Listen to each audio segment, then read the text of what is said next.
ચૂંટણી પહેલા રાજ્યમાં પ્રચાર પૂરજોશમાં, પ્રિયંકા ગાંધીએ ધરમપુરમાં સભા યોજી। લોકસભાની ચૂંટણીમાં ભવ્ય જીત માટે કોંગ્રેસ પણ ઈડી ચૂંટીનું જોર લગાવી રહી છે, ત્યારે કોંગ્રેસ કમિટીના મહાસચિવ પ્રિયંકા ગાંધી પણ ગુજરાતના મતદાતાઓને મનાવવા ચૂંટણીના રણ મેદાને ઉતર્યા છે। વલસાડના ધરમપુરમાં જંગી સભાનું આયોજન કરાયું। કોંગ્રેસના ઉમેદવાર આનંદ પટેલના સમર્થનમાં સભાનું આયોજન કરાયું। જંગી સભાને સંબોધતા પ્રિયંકાએ ભાજપ પર આકરા પ્રહાર કર્યા। આ તરફ ભાજપ પ્રદેશ પ્રમુખ સી આર પાટીલ પણ પ્રચાર મેદાને ઉતર્યા। બનાસકાંઠા બેઠકના ભાજપના ઉમેદવાર રેખાબેન ચૌધરીને જંગી બહુમતીથી જીતાડવા પ્રચાર પૂરજોશમાં છે। દિયોદરમાં જાડા ગામે જંગી જાહેર સભાનું સંબોધન આયોજન કરાયું હતું, જેમાં બનાસકાંઠા બેઠકના ભાજપના ઉમેદવાર રેખાબેન ચૌધરી સહિતના ભાજપના આગેવાનો ઉપસ્થિત રહ્યા। બનાસકાંઠાના ડીસામાં કોંગ્રેસના ઉમેદવાર ગેનીબેન ઠાકોર રોડ શો યોજ્યો। ડીસાના હવાઈ પિલ્લરથી ડીસાના વિવિધ માર્ગો ઉપર રોડ શો કર્યો।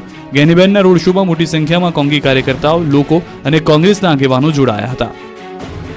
નવસારીના લગ્ન પ્રસંગમાં જોવા મળ્યો રાજકીય માહોલ। વાંસદા ટાઉનમાં લગ્ન પ્રસંગે પૂર્વ યોજાયેલા સંગીત કાર્યક્રમમાં ધવલ પટેલના ગીતો પર લોકો ઝૂમ્યા। એક જ ચાલે ધવલ પટેલ જ ચાલેના ગીતો પર લોકો ખૂબ નાચ્યા।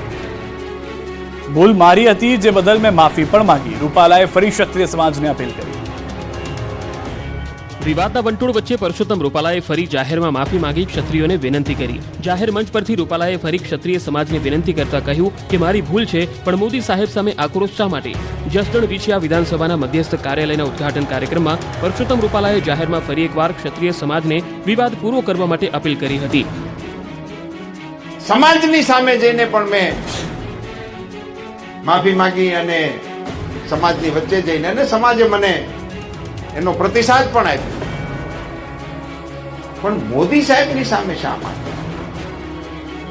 રૂપાલાએ એમ પણ કહ્યું કે ક્ષત્રિય સમાજે રાષ્ટ્ર ઘડતરમાં મહત્વનો ફાળો આપ્યો છે। ક્ષત્રિય સમાજની સમજદારી માટે વંદન કરું છું। મેં ક્ષત્રિય સમાજની સામે જઈને માફી માંગી લીધી છે। ક્ષત્રિય સમાજે મને પ્રતિસાદ પણ આપ્યો છે, તેથી ક્ષત્રિય સમાજના આગેવાનોને મારી વિનંતી છે, સમાજના આગેવાનોની સાથે સમજણનો નવો સેતુ બાંધવાનો પ્રયાસ કરીએ।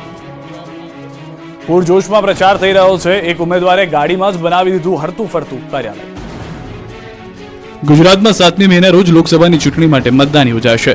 હાલ ભાજપ અને કોંગ્રેસના ઉમેદવારો મતદારોને રીઝવવા માટે જમીન આકાશ એક કરી રહ્યા છે। આ દરમિયાન દાહોદ ભાજપના મહામંત્રીએ પોતાની કારને જ હરતું ફરતું કાર્યાલય બનાવી દીધું। નેતાએ પોતાના મોબાઈલ કાર્યાલયમાં પ્રચારની તમામ સામગ્રી રાખી છે। આ મોબાઈલ કાર્યાલયની વિશેષતા એ છે કે આમાં પ્રચારની સામગ્રી સહિત કમ્પ્યુટર, પ્રિન્ટર, બેનર, માઇક અને સ્પીકર વગેરે કારમાં જ ઉપલબ્ધ છે। આ હાઈટેક વેન લઈ અને પ્રચારમાં નીકળેલા વ્યક્તિ અંદર બેઠા બેઠા ઓફિસના તમામ કામકાજ પણ કરી શકે છે। ખેસ, ટોપી અને અન્ય સામગ્રી પણ ઉપલબ્ધ છે, જેથી અંતરિયાળ ગામોમાં જાય તો આ પ્રચાર સામગ્રીનું વિતરણ પણ એમાંથી થઈ શકે। સોશિયલ મીડિયાનું મેનેજમેન્ટ પણ કારમાંથી જ કરવામાં આવે છે। ડાંગના અંતરિયાળ વિસ્તારમાં પાણીની પારાયણ, કંટાળેલા લોકોએ ચૂંટણી બહિષ્કારની ચીમકી ઉચ્ચારી। ડાંગના આહવા તાલુકાના નિર્ગુડમાળ ગામના લોકોએ પાણીની સમસ્યાને લઈ ચૂંટણી બહિષ્કારની ચીમકી આપી। जब तक पानी नहीं, जब तक पानी नहीं, ગ્રામજનોની ફરિયાદ છે કે ગામમાં કુલ 14 જેટલા હેન્ડપંપ આવેલા છે, પરંતુ પાણીના સ્તર નીચા જતા હેન્ડપંપમાં પાણી આવતું નથી। તેમજ નલ સે જલ યોજના હેઠળ દરેક ઘરે નળ લગાડવામાં આવેલા છે, પરંતુ નળમાં પણ પાણી પહોંચતું નથી। ગામમાં પણ થોડું ઘણું પાણી રહે છે, પરંતુ તે પાણી પણ ગંદુ હોવાથી બિનઉપયોગી સાબિત થઈ રહ્યું છે। એક તરફ કાળઝાળ ઉનાળો છે, ત્યારે પાણીની સમસ્યા સર્જાતા લોકો ત્રાહિમામ પુકારી ગયા છે। બગડી ગયેલા હેન્ડપંપોનું સમારકામ થાય તે હેતુથી ગામના આગેવાનોએ પાણી પુરવઠા વિભાગને 1 મહિના પહેલા રજૂઆત કરી હતી, પરંતુ સમસ્યાનું હજુ સુધી નિરાકરણ ન થતા ગામના લોકો રોષે ભરાયા છે અને મતદાન બહિષ્કારની ચીમકી ઉચ્ચારી દીધી। જો ટૂંક સમયમાં પાણીના પ્રશ્નોનું નિરાકરણ નહીં કરવામાં આવે તો ગ્રામજનો દ્વારા લોકસભાની ચૂંટણીનો બહિષ્કાર કરવામાં આવશે। हमारी मांग પીએમ મોદી પર ખેડૂતે સંભળાવી એવી અદ્ભુત કવિતા કે સૌ કોઈ થયા મંત્રમુગ્ધ। પીએમ મોદીની લોકપ્રિયતા માત્ર દેશમાં જ નહીં પણ સમગ્ર વિશ્વમાં જોવા મળે છે। પ્રધાનમંત્રીના ચાહકો અલગ અલગ રીતે પોતાની ભાવનાઓ પ્રગટ કરતા હોય છે, ત્યારે હવે થરાદના એક ખેડૂતનો વિડીયો સોશિયલ મીડિયા પર ખૂબ જ વાયરલ થયો છે, જેમાં ખેડૂત પીએમ મોદી પર કવિતા સંભળાવતા નજરે પડ્યા। બનાસકાંઠાના થરાદમાં બારોડ સમાજના ખેડૂતોએ પીએમ મોદી માટે ગીત ગાયું। ગુજરાતનો આખા વિશ્વમાં ડંકો વગાડ્યો। બોલીને ફરે નહીં એ આપણા પ્રધાનમંત્રી। ખેડૂતે ગાયેલી કવિતાના આ શબ્દો હતા। ગુજરાત નો યા ગૌરવ ધારી આ કયા કામ તમામ બોલીને બીજો ન બોલે, ભલે આખું બ્રહ્માંડ ડોલે। ભાજપના સર્વ સમાજનું સંમેલનમાં આ ગીત ગાતા સભાના તમામ લોકોએ તાળીઓના ગડગડાટથી ઝીલ્યું. આ સંમેલનમાં ઠાકોર સમાજના 100 લોકોએ કમળ ધારણ કર્યું અને રાજપૂત સમાજના આગેવાને સર્વ સમાજને મોદીને મત આપવા અપીલ કરી. ખાસ વાત તો એ હતી કે 2 દિવસ પહેલા જ કોંગ્રેસનું સંમેલન યોજાયું હતું અને હવે ભાજપના સંમેલનમાં ઠાકોર સમાજના આગેવાને કોંગ્રેસને આડે હાથ લીધી હતી. ચૂંટણી જાગૃતિ માટે અલગ અલગ પહેલ કરવામાં આવી રહી છે, ત્યારે ભરૂચમાં પણ પ્રેરણાસભર જાગૃતિ કાર્યક્રમ યોજાયો. મતદાન જાગૃતિ અન્વયે ટ્રાન્સજેન્ડર વ્યક્તિઓનો પ્રેરણાસભર જાગૃતિ કાર્યક્રમ યોજાયો. ભરૂચમાં મતદાન જાગૃતિ અંતર્ગત થર્ડ જેન્ડર માટે જાગૃતિ કાર્યક્રમ યોજાયો. નાગરિકોની ભાગીદારીતા વધે અને મહત્તમ મતદાન થાય માટે ભરૂચ જિલ્લા વહીવટીતંત્રે પ્રયાસો હાથ ધર્યા. જિલ્લા ચૂંટણી અધિકારી અને જિલ્લા કલેક્ટર અને અસ્મિતા વિકાસ કેન્દ્ર ત્રાલસાના સંયુક્ત ઉપક્રમે આ કાર્યક્રમ યોજાયો. તમામ થર્ડ જેન્ડર્સે 100% મતદાન કરવાના શપથ લીધા. સાથે જ તેમણે કહ્યું કે તેઓ જિલ્લાભરમાં મતદાન જાગૃતિ માટે અન્ય નાગરિકોને પણ પ્રેરિત કરશે. કલેક્ટર તુષાર સુમેરાએ કિન્નર સમાજની પ્રેરણાસભર કામગીરીને બિરદાવી. આ કાર્યક્રમ દરમિયાન તમામ વ્યક્તિઓએ 100% મતદાન કરવાના સંકલ્પ લીધા. આ તબક્કે જિલ્લા ચૂંટણી અધિકારી અને જિલ્લા કલેક્ટરે કિન્નર સમાજની પ્રેરણાસભર કામગીરીને બિરદાવી હતી. સામાન્ય મતદારોને મતના અધિકાર વિશે સમજાવી મતદાન જાગૃતિમાં યોગદાન આપી ભગીરથ કામ કર્યું છે. મતદાન વધુ થાય એ માટે ભજવાયા નાટકો. રાજપીપળામાં મતદાન જાગૃતિની પહેલ.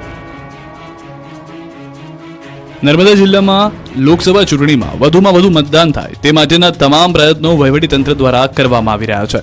નર્મદા જિલ્લામાં લોકસભા અને વિધાનસભામાં હંમેશા અવ્વલ રહ્યો છે, ત્યારે લોકસભા ચૂંટણી 2024માં પણ ફરી પોતાનો અવ્વલ નંબર જાળવી રાખે તે માટે મતદાન જાગૃતિ નાટકો શરૂ કરાયા.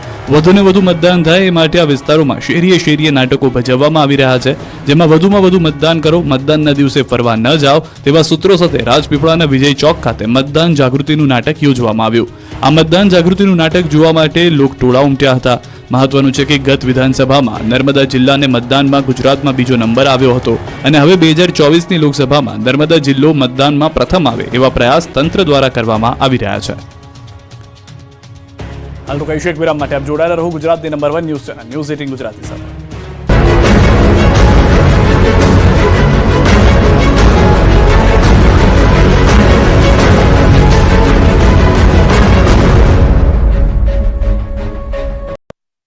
મારા એક તેમાં એપ્લિકેશન ફી, ઓરિજિનેશન ફી અને પૂર્વ ચૂકવણી દંડનો સમાવેશ થાય છે.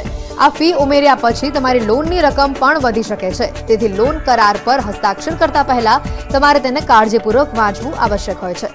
લોનનો ટેન્યુઅર શું હશે, એનું ડ્યુરેશન શું હશે, 2 વર્ષ છે, 5 વર્ષ છે કે 10 વર્ષ છે, એના આધારે તમારું બધું ચિત્ર નક્કી થતું હોય છે. એટલે ડ્યુરેશન મહત્વનું, ટેન્યુઅર મહત્વનું સ્થાન ધરાવતો હોય છે. બીજો મુદ્દો આવે છે રેટ ઓફ ઇન્ટરેસ્ટ શું હશે, વ્યાજનો દર શું હશે, તમારી આવકના પ્રોપોર્શનમાં વ્યાજનો દર હોવો જોઈએ.